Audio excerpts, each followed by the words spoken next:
Assalamu alaikum, chers téléspectateurs, chers élèves, chers amis professeurs. C'est Dr Sissédou qui est avec vous. Donc, l'autre jour, on était sur la cinématique. Donc, on avait fait l'exercice numéro 1 et l'exercice 2. Donc, on va faire un petit rappel concernant le type de mouvement. On avait dit qu'on va étudier, Inch'Allah, le mouvement rectiligne uniforme, uniformément varié, mouvement rectiligne sinusoïdal et mouvement circulaire. Donc, pour l'instant, on a fait que deux types de mouvements. Mouvement rectiligne uniforme, mouvement rectiligne uniformément varié. Maintenant, dans un exercice, c'est important de savoir comment savoir que tu as affaire à un mouvement rectiligne uniforme.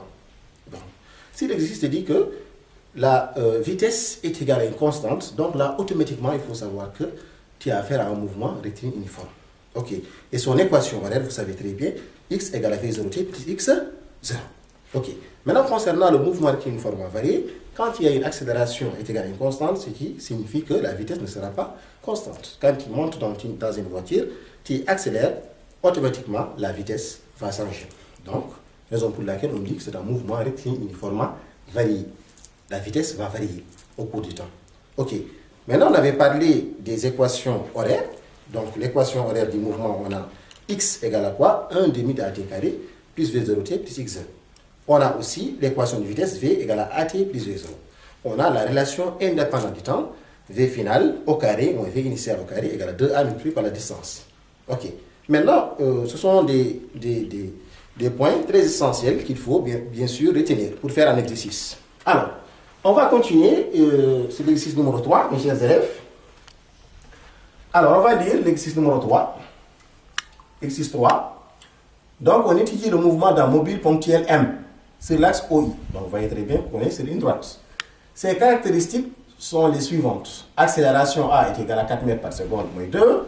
Abscisse initiale x0 est égale à 1 mètre. Vitesse initiale v0 est égale à moins 3 mètres seconde moins 1.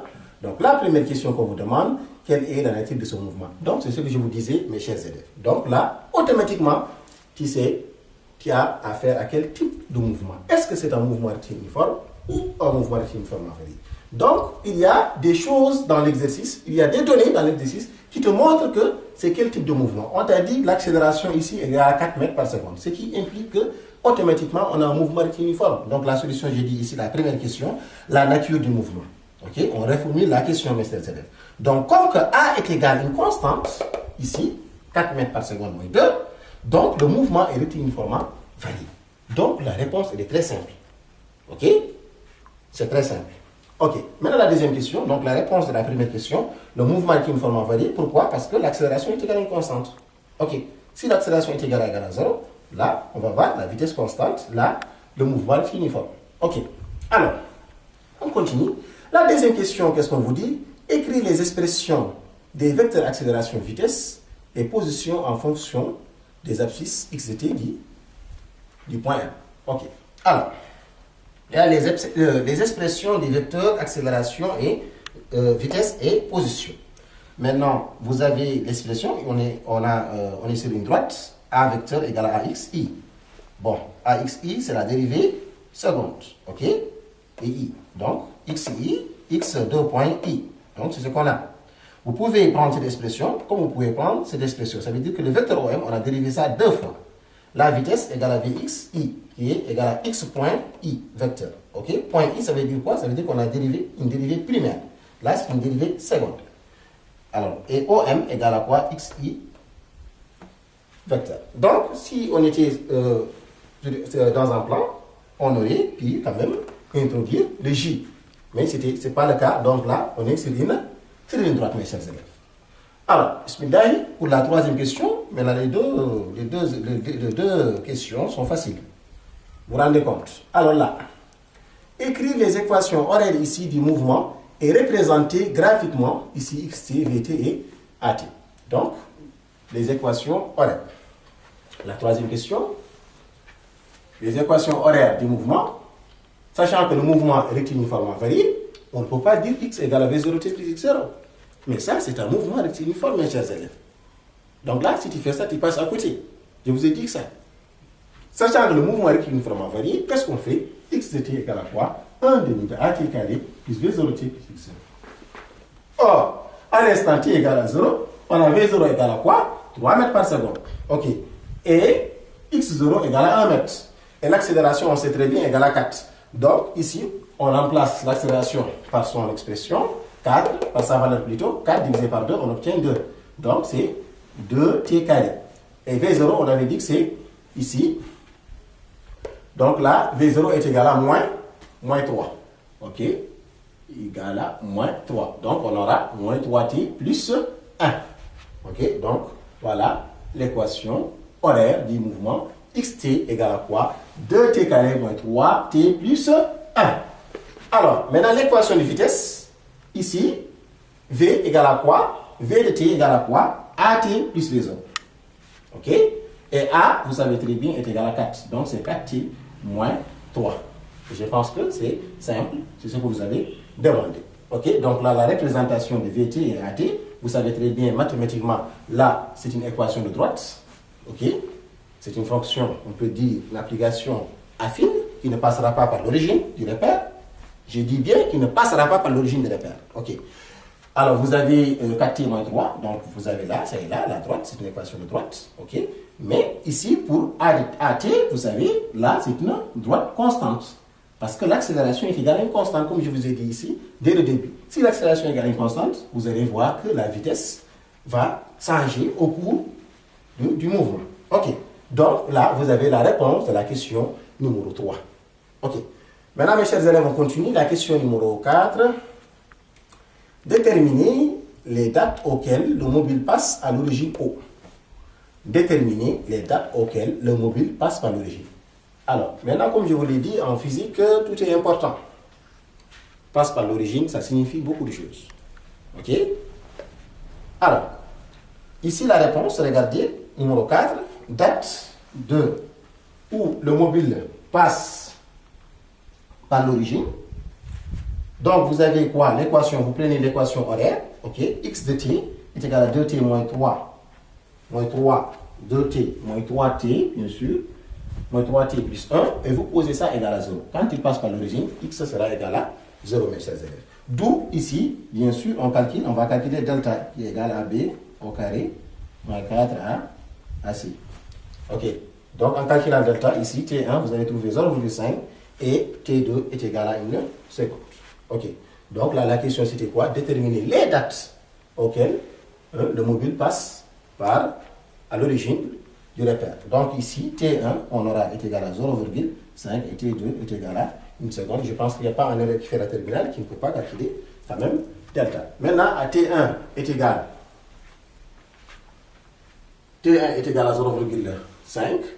Bon, là, la vitesse, on aura égal à moins 1 seconde. Et T2 est égal à quoi? 1 seconde. Maintenant, cela signifie quoi? Cela signifie que là, qu'est-ce que vous remarquez? Je vous ai dit qu'entre les deux dates, la valeur de la vitesse change de signe. À la date T1 est égal à 0,5, vous avez la vitesse égale à moins 1. À la date T est égal à 1 seconde, là, vous avez la vitesse égale à 1 seconde. Donc, cela signifie quoi? Qu'est-ce que je vous ai dit? Entre les deux dates, la valeur de la vitesse change de signe, ce qui signifie que, ici, le vecteur vitesse change tout simplement de sens. C'est purement mathématique. Ok? Donc, t est égal à 0,5. Le mouvement, on peut dire que est retardé. Pourquoi? Parce que ici, vous avez v est égal à moins 1. Et quand vous calculez le produit scalaire de a fois v, vous allez trouver que c'est inférieur à 0. A fois v est inférieur à 0. Maintenant, le t est égal à 1 seconde et il est uniformément accéléré. Pourquoi accéléré? Parce que v est supérieur à 0, puisque t2 est égal à 1 seconde. Ici, on a v est égal à 1. À la t2 est égal à 1 seconde, on a trouvé 1 mètre par seconde. Ce n'est pas comme ici, on a trouvé moins 1. Donc ici, la vitesse étant négative, l'accélération étant positive, donc a fois v va être inférieur à 0. Donc le mouvement est uniformément accéléré ici, mais là c'est retardé. Ok, mes chers élèves, donc on a répondu à la question. Maintenant, on va revenir à l'énoncé. La question numéro 5. Maintenant, on dit au cours de son évolution, le mobile, bon, voilà, là on a un petit peu anticipé, tu peux dire. Donc, le mobile change-t-il de sens? Là, on le sait déjà. De sens de parcours. Si oui, donnez la date et la position correspondant à ce changement. Alors, ici, j'ai dit que le mobile change de sens, puisque le vecteur vitesse change de sens entre les deux dates. Ça, on l'a déjà dit. On a dit que la date t est égale à 0,5. On a trouvé la vitesse est égale à quoi? Moins 1 mètre par seconde. À la date t est égale à 1 seconde, on a trouvé la vitesse égale à 1 mètre par seconde. Donc, raison pour laquelle je vous ai dit que ici, le mobile change de sens, puisque le vecteur vitesse ici change de ici et puisque ici, qu'est-ce que j'ai dit? Le mobile change de sens, puisque le vecteur vitesse change de sens, bien sûr, entre les deux dates. Donc, T1 est égal à 0,5, T2 est égal à 1 seconde. Donc, cela se produit lorsque la vitesse, elle s'annule tout simplement. Donc là, où il y a, bien sûr, arrêt du véhicule. Soit V de t est égal à 4, t moins 3 est égal à 0. Là, t3 est égal à 4 tiers est égal à 0,75 secondes. Donc, je pense que vous avez compris l'exercice numéro 3. Vous voyez très bien que vous ne pouvez pas faire l'exercice sans autant comprendre les formules. Il est impossible de faire l'exercice sans autant comprendre les formules. Sans autant aussi être un tout petit peu assis, si on peut le dire. Ça veut dire qu'il faut savoir, quand on dit il y a des données essentielles. Quand on dit une vitesse constante, l'accélération constante, une accélération constante plutôt, là, il y a ce qu'on appelle une signification très importante quand même. Donc, quand on dit une vitesse constante, avec une vitesse constante, là, automatiquement, on a affaire à un mouvement rectiligne uniforme. Et x, automatiquement, son équation horaire, vous devrez connaître ça par cœur. X de t égale à quoi? V0t plus x0. Et quand on vous dit l'accélération est égale à une constante, comme le cas de l'exercice numéro 3, l'accélération est égale à une constante et la vitesse V0 est égale à moins 3 et l'abscisse, ainsi de suite, on nous a donné ça. Mais l'accélération, quand même, nous informe que le mouvement est rectiligne uniformément varié. Et là, quand on vous dit de déterminer son équation horaire, x égale à quoi? 1 demi de at carré plus V0t plus x0, t égale à l'accélération égale à quoi? X égale à quoi? Et ainsi de suite.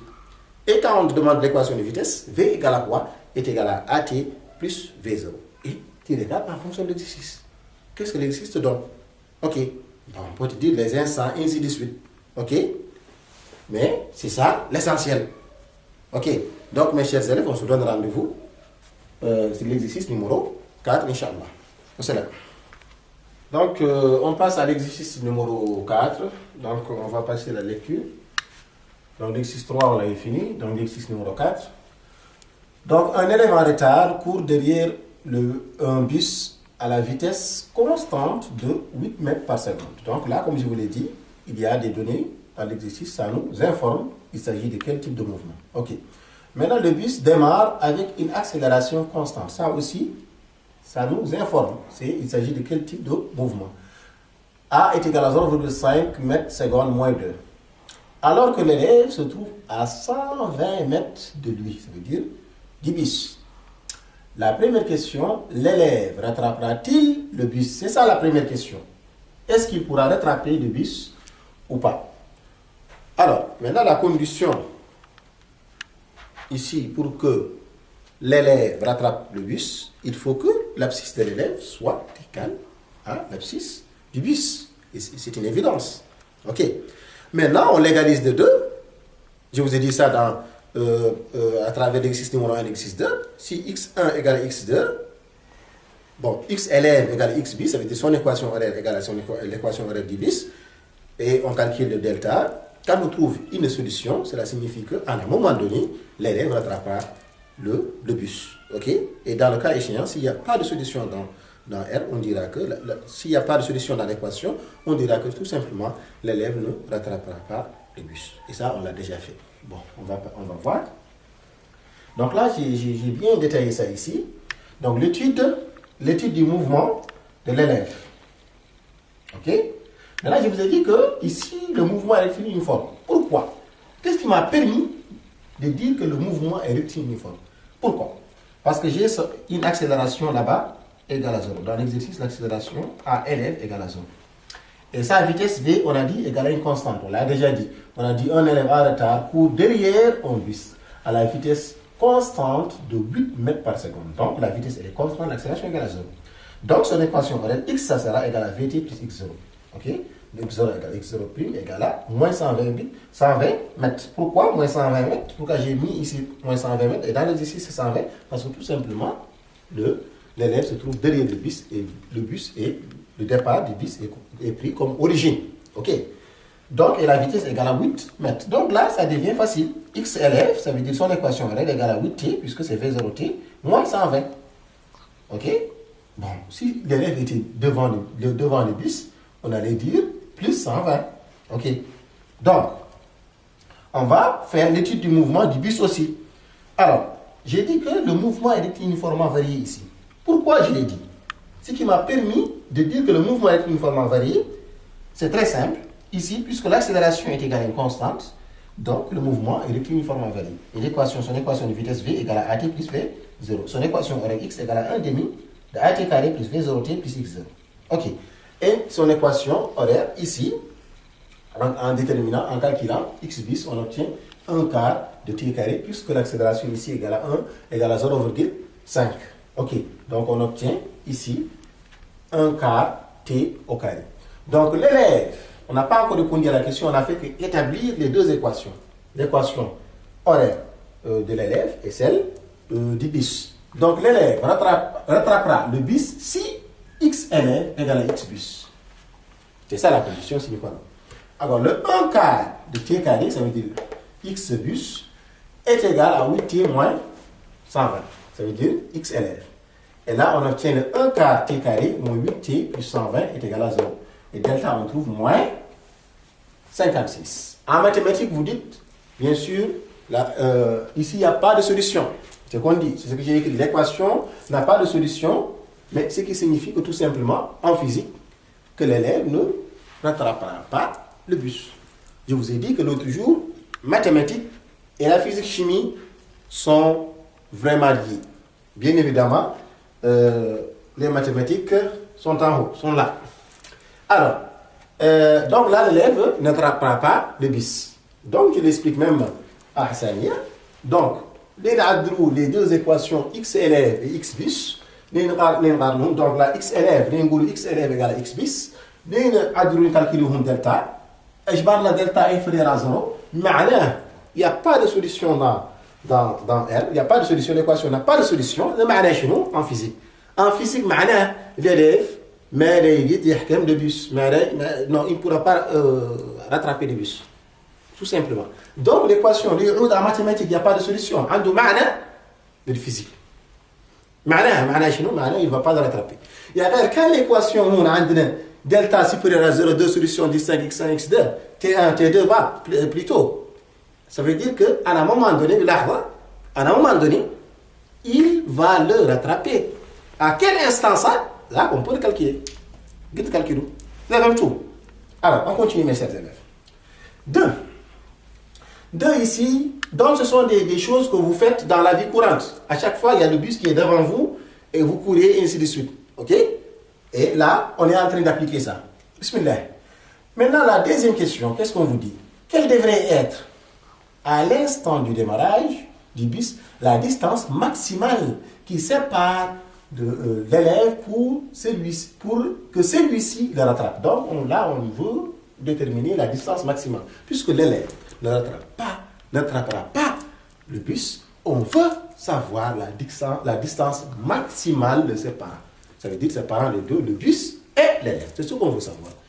Alors là, c'est très simple. Je vous ai dit qu'ici, la distance maximale, soit D, la distance entre l'élève et le bus, ici, à l'instant du démarrage de ce dernier, l'équation x élève, on dira quoi, est égale à 8t moins quoi, quelque chose qu'on ne connaît pas, c'est la distance qu'on cherche. On cherche la distance, donc raison pour laquelle j'ai dit moins d.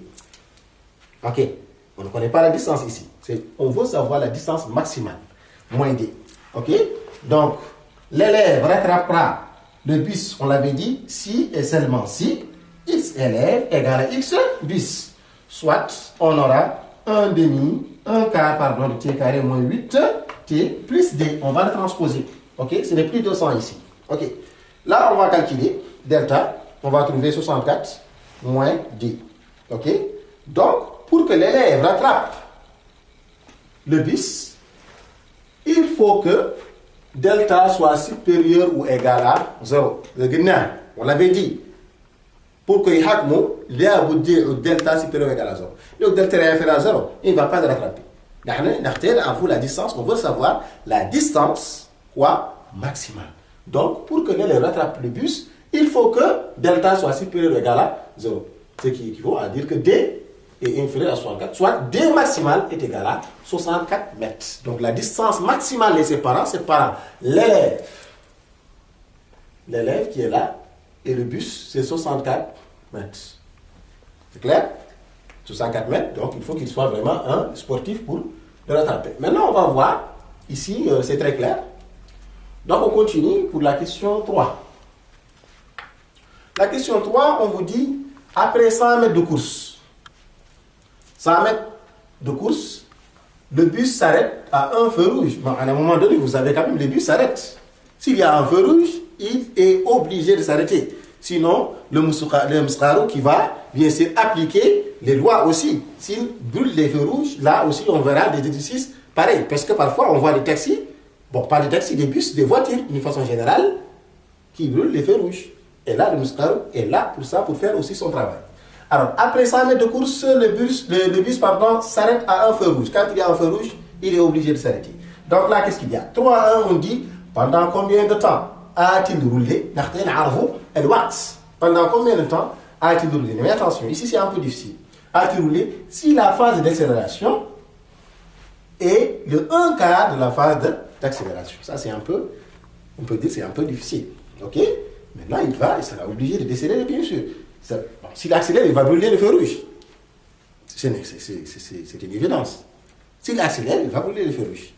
Et le but c'est pas ça. Quand il voit le feu rouge, il est obligé de diminuer un peu la vitesse. Un tout petit peu. Ok? Pour qu'à un moment donné, quand il arrive, il va freiner. Et sa vitesse sera nulle. Et ça, on va voir ça. Quand il freine, il s'arrête, il n'a plus de vitesse. Ok? Dès qu'il s'arrête, il n'aura plus de vitesse. Sa vitesse sera égale à 0. Alors, mes chers élèves, on va continuer. La question 3.1. Regardez. Donc, la question, on vous dit pendant combien de temps a-t-il roulé si la phase de décélération dure le 1/4 de la phase d'accélération? Alors, ici je vous ai dit la phase de décélération entre, bon, ici j'ai choisi OAD, ok? OAD, ça veut dire, c'est des points que j'ai choisis tout simplement, mais vous pouvez choisir aussi d'autres points. Entre O et A. Entre O et A, le mouvement est régi par l'équation XB. XB c'est égal à 1/4 de T carré, ça on le sait déjà.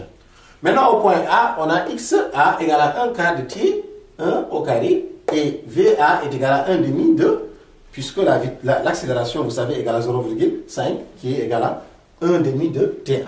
Maintenant, pour la phase décélérée, entre A et B, on avait dit O, A et B. La phase décélérée entre A et B. Entre A et B, le mouvement régi par les équations suivantes. Ici, on aura, l'accélération va changer, comme je vous l'ai dit. Donc, on aura A', ok, T', V'. Donc, A' égale à une constante. Elle existe toujours. Et V' égale à A'T plus V0. V égale à AT plus V0. Mais ici, prime, tout simplement parce que c'est une autre phase. Ok? Donc, X' égale à 1/2 de A', T' au carré plus V0T, T' plus X0. Donc, on a X0 égale à XA ici. Donc, ce qui nous donne XA égale à 1/4 de T1 au carré et V0 égale à, puisque ici le O égale à A, donc VO est égal à VA qui est égal à 1/2 de T1. Donc, je vous ai dit que ici au point B, on a VB est égal à quoi? A' T plus V0.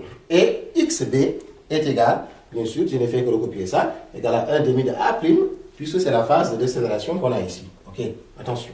La phase décélérée est égale à 1/2 de A' T carré plus V0, T plus X0. Donc, je vous ai dit que, comme il y a arrêt au point B, comme je vous l'ai dit, il s'arrête quand il voit le feu rouge. Dès qu'il y aura un feu rouge, il doit s'arrêter. Il gouffre. Ok?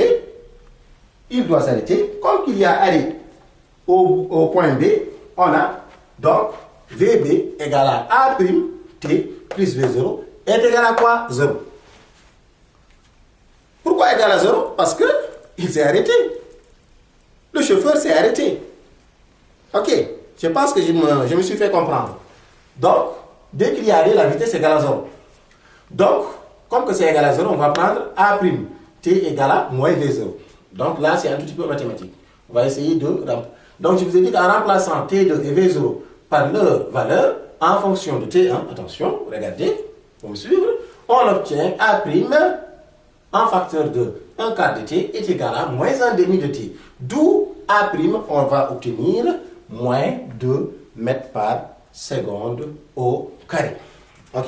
Donc, vous savez très bien, A' est différent de A. Ok. A' est différent de A. Et voyez qu'ici, A, on obtient 0,5.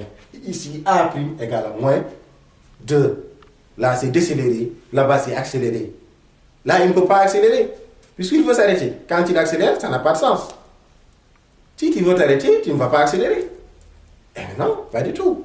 Alors, en remplaçant A' dans l'expression de xb, on obtient ici xb égale à moins 1 16e t carré plus 1 demi. Donc, plus un facteur de 1 demi t fois 1 quart de t plus 1 quart, donc un facteur de tout, de t au carré. Ce qui implique que xb, on aura 5 16e t carré, soit T1 est égal à 5 16e xb. Donc, on aura deux temps, T1 et T2, qui T1 est égal à 17,48 et T2 est égal à 4, sauf 4,47. Ok. Donc, ici, la durée totale du mouvement serait alors T égale à T1 plus T2 qui est égal à 22,35 secondes. Donc, on va continuer là-bas pour la question 3.2. Et la question 3.1, bon, j'admets quand même c'est un tout petit peu difficile, mais il faut tout simplement revoir ce que j'ai fait. Vous allez tout à fait le comprendre. Et ça aussi, il faut un tout petit peu comprendre ce qu'on est en train de dire. Donc, la question 3.2, on va continuer ça là-bas. Donc, la question numéro 3.2, c'est quoi la question? Donc là, on vous dit pendant combien de temps doit-il s'arrêter pour que l'élève rattrape le bus? Donc, c'est ce qu'on veut savoir. Pendant combien de temps? Est-ce que c'est 1 minute? Est-ce que c'est 2 minutes? Et ainsi de suite.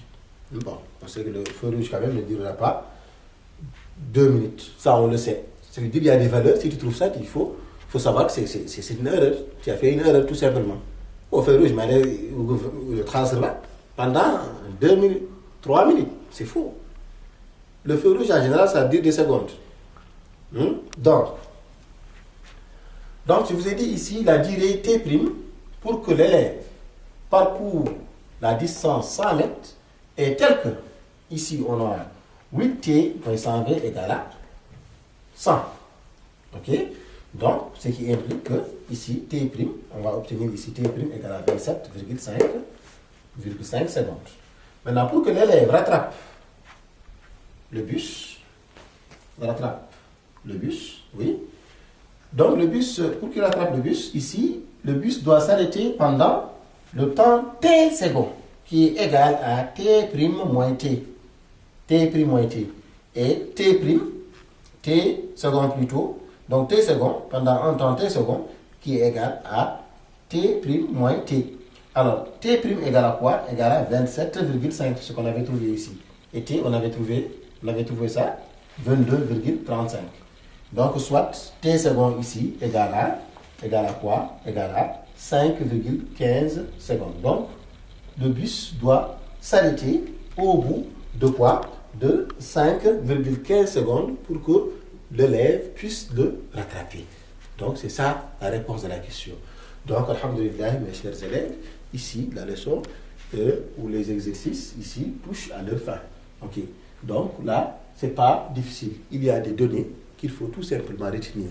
Il y a des choses qu'on vous dit dans l'exercice. Ça vous permet de savoir est-ce que vous avez quel type de mouvement. Est-ce que c'est un mouvement rectiliforme ou c'est un mouvement rectiliforme varié? Ok. Donc, quand on dit, il y a des choses aussi, quand on dit que le bus s'arrête, ça veut dire que sa vitesse est nulle. Ok. Va-t-il le rattraper ou pas? Donc là, tu vas égaliser des équations. Ok. X élève égale X bis, tout simplement. Maintenant, si tu veux savoir est-ce qu'il va le rattraper ou pas, on va aller voir les mathématiques. Donc, delta, si tu trouves qu'il n'y a pas de solution, ça veut dire qu'il ne pourra pas le rattraper. Il y a une solution, il va le rattraper. À quel instant? Il faut calculer delta, tu sauras. Ok, donc c'est simple. Donc, mes chers élèves, on va faire la prochaine fois un mouvement rectiligne sinusoïdal. On va en parler, ok, la prochaine fois.